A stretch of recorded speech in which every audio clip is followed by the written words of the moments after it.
Continuamos en su programa Así se expresa. Tenemos aquí como invitado a Ricardo Fortuna, vicepresidente de PQDC. Hermano, bienvenido a Así se expresa. Muchas gracias, Kelvin. Contento de estar aquí con ustedes, presto a compartir con tu público todo lo que ha acontecido en los últimos días. No, para mí siempre será un honor. Muchas gracias. Sabes que se aprobó ya en primera lectura el proyecto de ley de partidos políticos, o mejor dicho, en el Senado ya se aprobó. Así es. Y todavía no se ha dado a conocer en la Cámara de Diputados. Se organizó una comisión para conocer el proyecto. La posición del PQDC, ¿cuál será? Bueno, nosotros desde hace un tiempo hemos venido siendo coherentes con relación al tema. Tenemos una diputada que se ha expresado en igual sentido con lo que es la línea del partido. Nosotros no estamos ni en el tema de primarias abiertas ni cerradas. Nosotros entendemos que la Constitución es bastante clara. Dice que los partidos deben de elegir el método como harán sus elecciones internas para los cargos electivos que deben de presentarle a la nación. Y a nosotros este tema no nos gustaría que nos lleve entre las patas de los caballos, como está sucediendo con el resto de la sociedad y el resto de los partidos, porque al final lo interesante o lo importante no es abiertas o cerradas, es que tengamos una ley de partido y que la gente pueda entender que esa es la necesidad vital que tiene el sistema de partido, el electorado, el sistema democrático para tener una garantía de que los procesos electorales por venir, incluyendo el 20, que lo tenemos a la puerta ya, sean procesos exitosos. Entonces nosotros estamos ahora empantanados, todos los partidos, porque por un tema interno, un proyecto de ley completo que va a normar al resto de los partidos, está bloqueado. ¿Cómo le conviene más a la democracia dominicana? ¿Abierta o cerrada? Mira, las instituciones son fuertes en medida que pueden hacer ejercicio de esa palabra. Realmente las primarias cerradas al día de hoy, por una falta de instituciones fuertes, confiables, yo pienso que es lo más saludable al día de hoy. Quizás en un ejercicio más prolongado, con vamos a decir, establecimientos de pilotos en algunas demarcaciones, tú puedas ir gradualmente aplicando primarias abiertas, pero de golpe y porrazo, por un tema de conveniencia o de coyuntura, dentro de un partido que uno o dos de las tendencias están en desacuerdo porque le conviene a uno de una manera y al otro de otra, no creo que eso, vuelvo y te reitero, sea lo importante. Pero entendemos que en función de la permanencia del sistema, hoy lo que permanece es que asistamos cada quien a elegir, primero, como bien dice la Constitución, decida el método. Nosotros como partido, el PQDC entiende que hoy lo más conveniente es el tema de primaria cerrada, no por un tema de coyuntura de nosotros, sino por un tema de falta de institución. Imagínate, por ejemplo, que tú abras. Aquí nadie sabe el padrón de los partidos. No. Si tuviéramos todos los partidos... Ellos no tienen padrón. Y no tienen padrón. Entonces, eso sería abrir una caja de Pandora que todavía el sistema de partidos no está supuesto a resistir y el electorado no tiene esa conceptualización de la cultura democrática para decir, bueno... Voy a ir a votar al PQDC. Te van a ir a votar a todos los partidos. Es la practicidad de las primarias abiertas, hoy por hoy, es muy cuesta arriba. Tú sabes que hay sectores que han cuestionado el tema que es más importante, el régimen electoral y no la ley de partidos políticos. Es así. ¿Cuál es tu parecer en el tema? Porque ya vemos que la Junta ha tomado algunas decisiones y queremos saber tu opinión en este sentido. Mira, tal como expresó el propio presidente del Tribunal Superior Electoral, debimos de empezar por el régimen electoral. Sí. Eso es lo que mandaba, un código electoral, porque al final los problemas medulares de ahí es que salen. El tema de los partidos es importante con el tema de la transparencia y el financiamiento. Más de ahí no. A la gente no le interesa tanto qué pasa en la vida interna de los partidos. A la gente le interesa que los partidos sean transparentes y que el financiamiento, los dineros que reciben, sean claros para que no lo permee por el narcotráfico, el lavado de dinero, todos esos temas. Pero el régimen electoral, como tal decía el honorable magistrado Román, es lo que fundamenta la participación de los partidos políticos en el proceso. Entonces, es lo que debemos estar conscientes de que es lo que importa. ¿Por qué? Porque normatizar los partidos políticos en su vida interna Hay una ley, la 275-97, que aunque es obsoleta, tú le Sí, puedes hacer algunas modificaciones y tú la tienes. Y de esa ley hay como 38 artículos que tienen que ver con el tema de los reglamentos internos de los partidos. Entonces, yo pienso que el régimen electoral era lo urgente, es lo urgente, y hemos visto como de nuevo una ley que ya tiene 15 años, como bien hablábamos afuera de cámaras, vemos que está tomando el rumbo de quedarse de nuevo. Tú sabes que el jueves el Pleno de la Junta Central Electoral sometió un recurso interno, administrativo, donde suspendían la actividad de proselitistas. Incluso ya algunos partidos políticos, presidentes, incluyendo el expresidente y presidente del PLD, que dice que no corresponde y que es inconstitucional. ¿Cuál es la posición del PQDC en este tema? Mira, realmente esa resolución debió de ser más que consensuada con el Pleno, con los partidos políticos, que es la norma que ha venido usando la Junta Central Electoral en decisiones importantes que tienen que ver donde el protagonista son los partidos políticos. Nos sorprendió significativamente que no hubo ese consenso de valorar quizás no ni siquiera una resolución de un pleno, porque incluso con un llamado a la totalidad de los partidos y plantear una situación, quizás se podía buscar un bajadero dentro de la misma Junta y los propios partidos. Mira, legalmente no tengo la potestad de prohibirles que hagan proselitismo, porque está a destiempo el proselitismo, ustedes lo saben, nos está creando una situación incómoda. Pienso que lo más favorable es que reduzcamos el nivel de exposición de los partidos políticos. Yo pienso que eso hubiese sido un bajadero más comprensible que tú por una resolución que no tiene ningún amparo legal, porque no hay un marco. La misma No procede. No, es que la misma 275-97 no te establece, y es la única ley que tenemos vigente. Es decir, cuando tú me dices a mí, en base a las legislaciones vigentes, tú me estás hablando de la 275-97, es decir, tú no me estás hablando, porque el anteproyecto no ha sido aprobado, que ahí sí es cierto que están regulados los tiempos, establece claramente cuáles son los tiempos. Pero aquí tú lo que me dices, lo más cerca es, me hablas de una proclama. La proclama será, si tú no me estás apoyando esa resolución en un contexto cierto de que tú tienes la potestad para decirle a los partidos políticos que no salgan. Ahora bien, porque lo mucho hasta Dios lo ve, es cierto, hay una prisa inusual, hay una falta de, vamos a decir, hay un apetito bastante alto con el tema de la exposición de los partidos políticos. Muy bien, vamos a reducirlo. Pienso que era más razonable llamar a los partidos políticos a que lo hiciesen, consensuándolo en la propia Junta, con el propio Pleno, que evacuar una resolución que realmente, como tú lo planteas, lo que dijo el expresidente Fernández, no tiene asidero judicial, no tiene asidero legal. ¿Qué va a usar la Junta para poder, cuando cumpla el plazo de los 5 días? Es decir, cuando la misma resolución te dice espacios públicos y las vallas son espacios privados. Sí. Las vallas... Y cualquier candidato puede colocar un mensaje. Claro. Transita, respeta la ley y una foto de él. Por ejemplo, muy buen punto, exactamente. Entonces, las vallas son espacios privados de empresas privadas, son espacios que la Junta no lo puede afectar. Porque ahora, si tú me dices, no vamos a poner carteles, no vamos a poner afiches y todo eso, lo entiendo, pero eso tú no tenías que hacerlo por una resolución.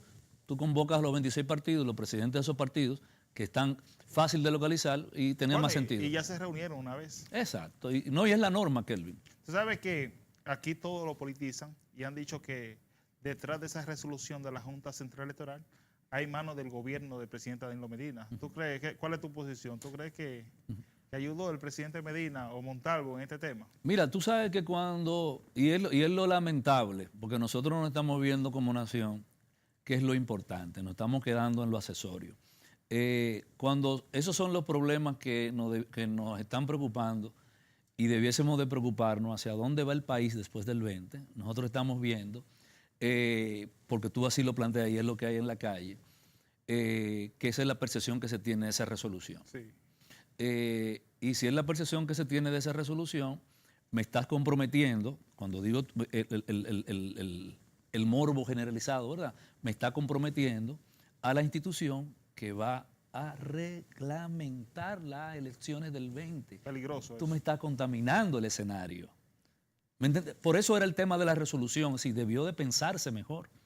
Entonces, cuando hay ese tema de por medio, que hay una influencia o no en el tema del presidente Medina y los otros candidatos que se entienden están corriendo por instrucciones claras de ver realmente si pueden competir con el doctor Leonel Fernández, y esa resolución se reduce a eso, bueno, no vamos bien. Y a que le conviene a Leonel, porque Leonel es una figura conocida. Claro, claro. No, es lo que te digo, es decir, no vamos bien si eso se va a reducir a eso, porque que debiésemos de ver, Kelvin, ¿qué va a pasar después del 20? No importa si es Leonel, si es candidato, si es Danilo el candidato, que hasta hoy tiene un impedimento constitucional, si es el PERCUDESAI que puede comprometerse a cesar escenarios importantes.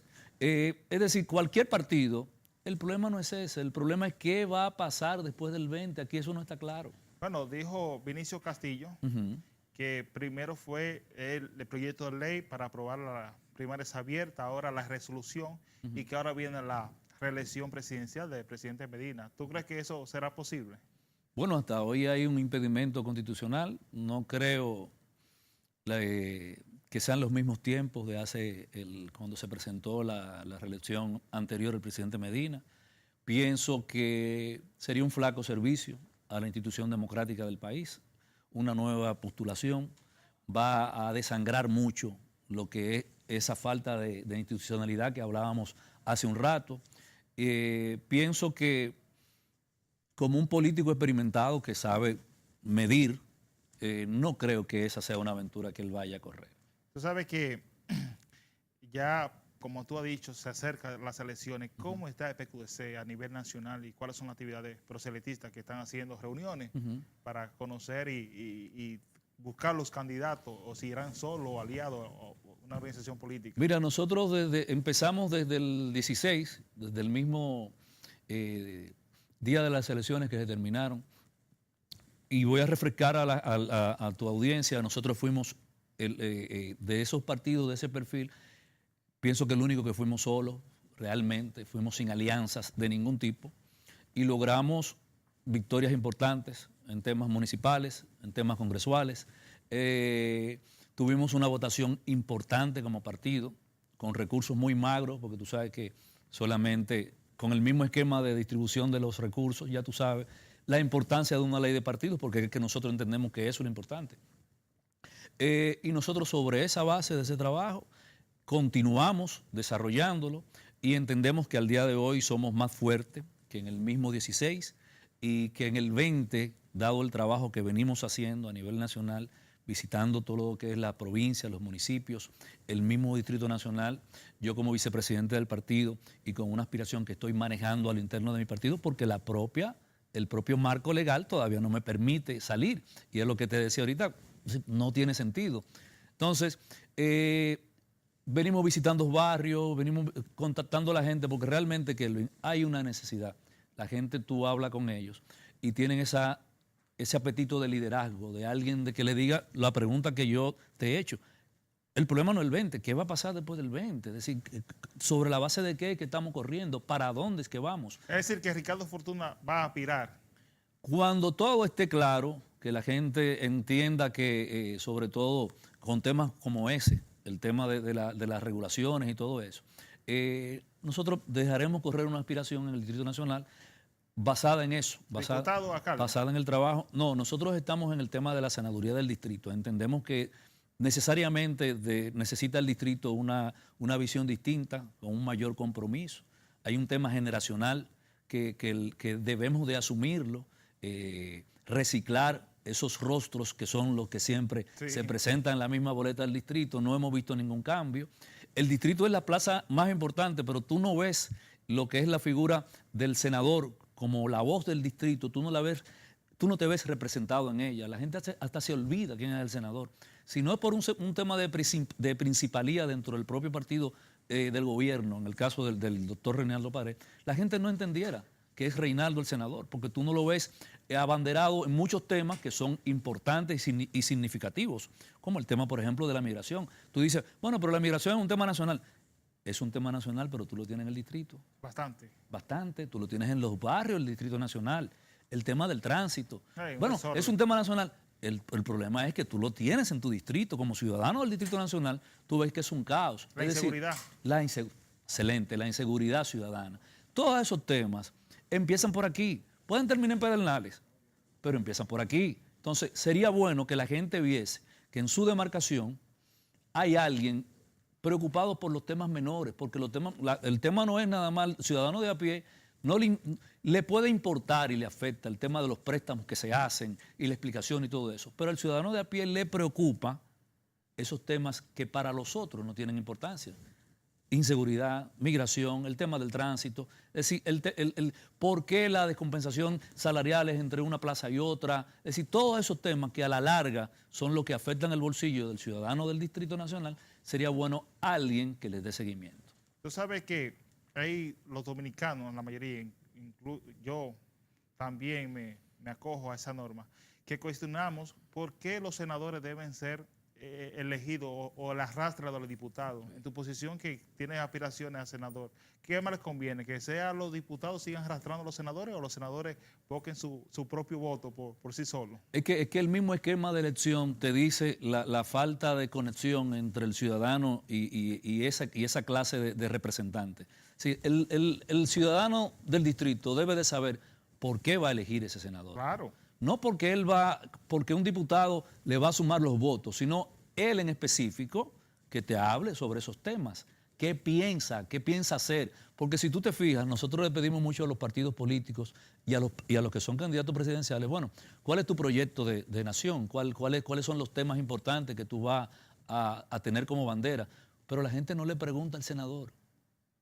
Y el senador es su más cercano representante. El presidente es otra cosa, el presidente para lo macro, pero el senador debería de ser esa conexión, esa intermediación social entre ese ciudadano que votó por él, por ejemplo en el caso del Distrito Nacional, y preguntarle qué él va a hacer con ciertos temas. Es decir, por eso me gusta mucho la diferenciación entre el diputado y el senador, ¿no? El diputado tiene su proyecto de leyes, su anteproyecto de leyes que va a trabajar, pero el senador debe de tener otros. Así es. Llegan las elecciones, Fortuna aspira, gana Fortuna. ¿Cuáles serían los primeros proyectos o anteproyectos que presentaría en el Congreso para beneficio del Distrito Nacional y el país también? Mira, yo pienso mucho a largo plazo. Yo creo mucho en lo que es la organización del centro de la ciudad. Yo, de hecho, me involucraría con el tema municipal para ver las reglamentaciones que puedan hacer que el distrito, el centro del distrito, sea realmente una ciudad, sea un punto de negocios internacionales, que el inversionista lo asuma así, que no haya ese desorden con el tema. Tú ves, por ejemplo, que están construyendo hoteles en la zona colonial, te construyen en la Lincoln, te construyen en la Churchill, es decir, esos centros de negocios que tú ves, por ejemplo, en la ciudad de Panamá, en la ciudad de Miami, tú vas a Colombia y los ves, centros financieros. Sí, para mí ese punto es importante porque te va a reglamentar lo que es la inversión dentro de un esquema a largo plazo. Con el tema de los barrios, el tema del teleférico y del metro, yo pienso que deberíamos de verlo con una visión no política, no de sacarle capital político, sino capital ciudadano, de que el dominicano lo entienda y sobre todo el del barrio, tú lo puedas conectar con ese sistema de transporte de una manera conceptual, no de una manera de aprovechamiento inmediatista. Bueno, el teleférico porque está, no. Hacer una campaña real de que aquellos barrios que llegan al Distrito Nacional en temas laborales y vuelven otra vez, tengan claro cuál es la importancia, tanto con el metro como con el teleférico. El tema de la migración es importantísimo. Yo te lo digo porque a mí me interesa realmente que el ciudadano del Distrito Nacional se sienta representado en el tema medular de la migración, porque es un tema que le afecta de manera sensitiva. Y aquí el desorden, tú le estás viendo, es decir, no con el tema del nacional haitiano, porque no quiero prejuzgar, no quiero discriminar, sino en las calles del Distrito Nacional hay una suerte de nacionalidades caminando contigo al lado que tú no sabes quién es, conviviendo contigo en las plazas, en los malls, y tú no sabes quién es. Es decir, el senador debe de, y me dirán, pero un senador no está para eso. Pero un senador es eso. Un senador es un representante para saber, ok, ¿cuál es la población que yo tengo fija en el Distrito Nacional como habitante, como visitante temporal? ¿Cuáles son? En los hoteles, por ejemplo. Es decir, esos números debe de manejarlo el senador conjuntamente con los ministerios que tienen que ver con eso, para poder darle respuesta clara a la gente, porque la gente entiende que todo lo que está pasando, al único que le pueden pedir respuesta es al presidente de la República. Y se supone que un senador debe de ser la intermediación real entre el ciudadano y el Estado. El Poder Ejecutivo. ¿Cuál es tu posición sobre las 3 causales del aborto? Tema que se ha discutido bastante aquí y todavía no, el Congreso no ha decidido aprobarlo. Mira, ahí volvemos a la falta de instituciones fuertes. Yo pienso que si tuviésemos quizás un estadio construido de acá a 30 años, donde las instituciones realmente su rol lo cumplan, no hubiésemos tenido la posibilidad de valorar el riesgo de que al aprobar las 3 causales, el aborto con las 3 causales, prolifere de manera desordenada las clínicas en los patios y en el resto del país sin ningún control. Y se van a apoyar en el tema de las 3 causales. Sobre la falta de esa institucionalidad, yo entiendo que lo que procede es la mano dura hasta ahora y la gente puede decir, bueno, pero se viene haciendo, se viene practicando desde hace mucho sin tener un esquema legal determinado, el tema de la valoración de la vida de la mujer y de la criatura en escenarios que son pocos usuales, vamos a decirlo así, el tema de violación, de incesto, se viene haciendo sin necesidad de ponerlo. Ahora, si tú lo pones en un código, tú le vas a dar cancha abierta en los barrios, en los pueblos, en los patios, a que la gente, doctores, vamos a decirlo así, gente sin corazón, practicantes, le den un uso irracional, indebido e imprudente al tema de las 3 causales. Ahorita te hice una pregunta, pero no me contestaste. Dígame. Sobre si el PQDC va solo en el 20. Mira, eso quizá, nosotros tenemos un comité político amplio formado por 30... Te lo pregunto porque han dicho que si Leonel es el candidato del PLD, pues el PQDC sería aliado al PLD. Yo no lo veo tan cierto así, porque nosotros, todo el mundo decía que íbamos a apoyar a Danilo en el 16 y no lo hicimos. Y no hubo ninguna razón para hacerlo o para dejarlo de hacer. Lo que primó fue el interés partidario y entendemos que va a seguir primando eso, porque es que los partidos políticos pasan. Que Leonel sea candidato, el PQDC va a seguir siendo partido. Danilo fue candidato, nosotros no lo apoyamos. Danilo ganó y el PQDC sigue siendo un partido importante dentro del espectro del sistema de los partidos políticos. Es decir, el tema de las alianzas, que son tradiciones en el tema de la política criolla, no lo va a determinar ni Ricardo Fortuna, ni Elías Duessing, ni el comité político completo. Nosotros sí lo que estamos seguros de algo. Nosotros vamos a asistir a las elecciones del 20. Tenemos un candidato, en el doctor Elías Duessing Chávez. Sí, presentamos candidato en el del 2016 a 4.105 cargos, Kelvin, que eso lo hicieron muy pocos partidos. Nosotros cumplimos la matrícula completa y pensamos reeditar esa misma suerte en el 2020. Ricardo, la próxima actividad que tiene esta semana. Bueno, tenemos en Cristo Rey una visita, ahí volvemos con el tema de la resolución de la Junta. Tenemos una visita a ciudadanos de Cristo Rey. Sí, te suspende la visita, que suspende la visita sorpresa. Por ejemplo, que es un tema totalmente político. Claro. Un tema totalmente político. Una visita no tiene que ser política. No, y sobre todo cuando es el presidente en domingo haciéndolo. Exactamente. Que eso no está normado en ningún reglamento, está normado eso. Nosotros tenemos una visita a Cristo Rey el otro fin de semana. Vamos a compartir con ciudadanos de Cristo Rey. No es una visita de proselitismo político, porque cuando salimos a la calle, por ejemplo, fuimos al Café de Herrera, visitamos un grupo de jóvenes que a través de las redes se acercaron a nosotros y fuimos sin ningún tipo de promoción a escucharlos, a oírlos, porque aunque tú no lo quieras, que en el dominicano, si se juntan dos, habla de política. Habla de política. Y un tema difícil de regular porque los partidos políticos siempre deben trabajar y organizarse. Así mismo. Entonces no van a estar siempre en política. No, y que uno está en la calle permanentemente. Es decir, si tú te reúnes con alguien, la pregunta es obligada. Ricardo, gracias por acompañarnos. No, gracias a ti. Muy cómodo, me sentí muy amable. Señores, vamos a unos comerciales y enseguida volvemos con su programa Así se expresa.